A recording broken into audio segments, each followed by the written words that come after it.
Nous voici sur l'interface de l'outil RiseUp, qui est la solution retenue par Altaïs pour vous proposer des formations digitalisées. Nous voici sur l'interface donc du tableau de bord également, d'un utilisateur qui vient de rejoindre la plateforme. Très rapidement sur cette fonctionnalité, il peut avoir le visuel sur l'ensemble des formations auxquelles il est inscrit, mais également sur les plus récentes. On peut noter également que ce raccourci lui permettra de visualiser les formations où sa progression est la plus avancée. Très rapidement et de façon accessible, il peut consulter ses données statistiques propres à ses progressions personnelles et également avoir un visuel sur les dernières actualités issues de notre communauté. Comme vous l'avez compris, nous sommes ici sur une interface ordinateur et laptop, mais également bien entendu, cet outil est accessible de façon mobile en scannant ce QR code sur un téléphone ou une tablette. Voyons également notre catalogue. Sur cet onglet, vous aurez le visuel sur l'ensemble des formations qui sont déjà produites par Altaïs, dont une partie seront améliorées ou complétées. À présent, voyons la partie la plus utile au quotidien pour les utilisateurs, l'onglet Mes formations. Alors sur cette partie, chaque utilisateur a accès à ses données, donc à l'ensemble des parcours, comme vous le voyez ici, auxquels il est inscrit. Et pour chaque parcours sont rattachées des formations. Donc on peut voir ici qu'il peut avoir un accès sur sa progression. Donc on voit qu'ici elle est à 0 et ici à 10% par exemple, et éventuellement à son score s'il a déjà passé des évaluations ou des exercices. À tout moment, un utilisateur peut donc reprendre une formation ou en commencer une nouvelle.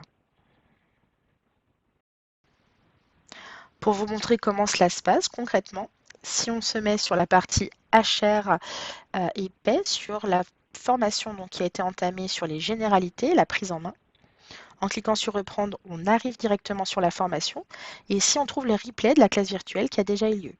Bien sûr, on ne réintègre pas la formation comme ça, on la segmente afin qu'elle puisse être consommée par thème et par point en fonction des éléments qui vont vous intéresser. Ce qui est également utile, c'est qu'à tout moment, concernant une demande sur une formation si spécifique comme une anomalie ou une question, depuis cet onglet ici, vous pouvez directement contacter notre équipe pédagogique. Dans la continuité, j'en profite pour rapidement vous montrer également le calendrier. Et donc en fonction des formations auxquelles vous êtes inscrite, donc celle-là va concerner principalement XRP Sprint, vous aurez le visuel sur l'ensemble des classes virtuelles disponibles pour ce mois et les mois suivants. Là par exemple, on est en cours de programmation puisqu'on va programmer en décembre les formations pour le trimestre suivant. Pour s'inscrire, c'est simple, vous regardez vos disponibilités, vous choisissez ensuite les formations qui vous intéressent et vous n'avez plus qu'à vous inscrire. Si les formations sur l'outil XRP Flex ont un format plutôt e-learning, en fonction des thématiques, on animera également aussi des classes virtuelles que vous retrouverez donc ici. Comment être donc informé de tout cela? Tout simplement, on échange avec vous sur la communauté, donc sur un tableau global où il y aura des informations générales à destination de tous pour vous souhaiter la bienvenue, vous indiquer comment nous contacter, etc.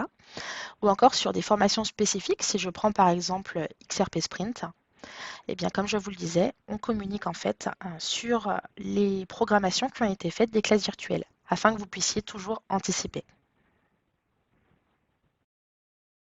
Vous avez à présent vu l'ensemble des fonctionnalités utiles à un apprenant utilisateur standard. Bien sûr, l'intérêt sera de garder une licence dédiée à un profil qui sera également manager de groupe, comme cela est prévu par RiseUp, ce qui permet pour votre entreprise d'avoir en interne également un suivi possible sur les progressions des participants et surtout de pouvoir rassembler également l'ensemble des attestations qu'ils obtiendraient quand finalement ils auraient suivi des parcours. À l'issue de cette première démonstration, n'hésitez donc pas à recontacter nos équipes afin de pouvoir répondre à vos questions et de pouvoir aller, si nécessaire, un petit peu plus loin.